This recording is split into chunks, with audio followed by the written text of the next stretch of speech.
Now let's talk about the people who began this round of violence. The Hamas leadership. They planned the attack. They must have known the risks. But they gave the go-ahead anyway. Do you wonder why? Because these so-called leaders had little to lose. They knew they will not be paying the price. They knew their own families would not be in the line of fire. I'm sure you already know this. The senior Hamas leadership is living the good life. They do not live in Gaza. They're safe with their families in other parts of the world. They don't have to face the Israeli airstrikes on Gaza. Instead, they hold high-level meetings and give speeches. They dictate the life and death of civilians in Gaza from their five-star safe havens. The definition of armchair generals.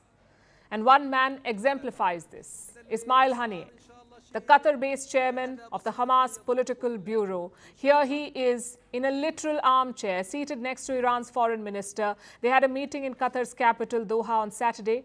It was all smiles and congratulations. Iran's foreign minister reportedly praised the October 7th attack. He apparently called it a quote-unquote historic victory. And Ismail Haniyeh said this.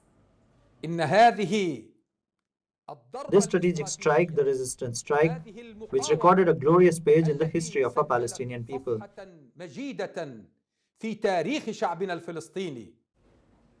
What victory? What glory are they talking about? Thousands of people have died. Thousands more stand to lose their lives. And these are innocent civilians who are just going about their lives, both in Israel and in Palestine.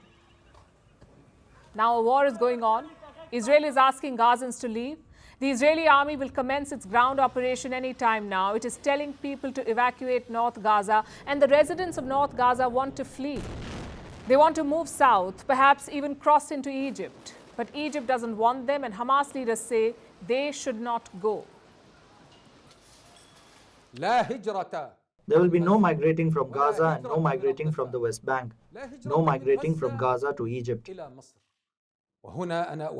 And here I would also like to salute the stance of our siblings in Egypt, who maintain that Egypt is indeed a country and is a sibling and a refuge, and is welcoming to the Palestinian people, but not on the grounds of migration or displacement.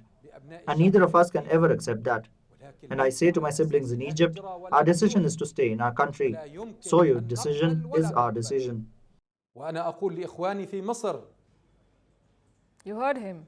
There will be no migrating from Gaza. Our decision is to stay in our country. That's what the Hamas leader says. The problem is, he himself is not in Gaza. Ismail Haniyeh divides his time between Qatar and Turkey. These are his two bases, and he keeps moving between the two. Same for his family. They do not stay in Gaza either. Most of them left in 2019.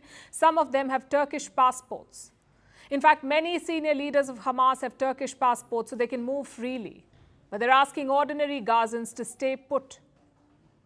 Let me give you an important statistic. Before the war broke out, unemployment rate in Gaza was more than 60%, but Hamas leaders are millionaires. Their children are real estate tycoons with businesses in multiple countries.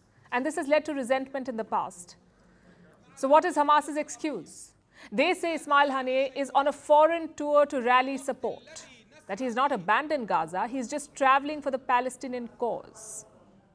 It's funny how long these tours last, long enough to escape any danger and consequences, also long enough to get foreign passports.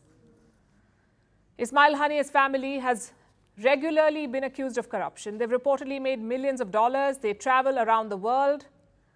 And now the same man is telling the people of Gaza to stay and face the bullets.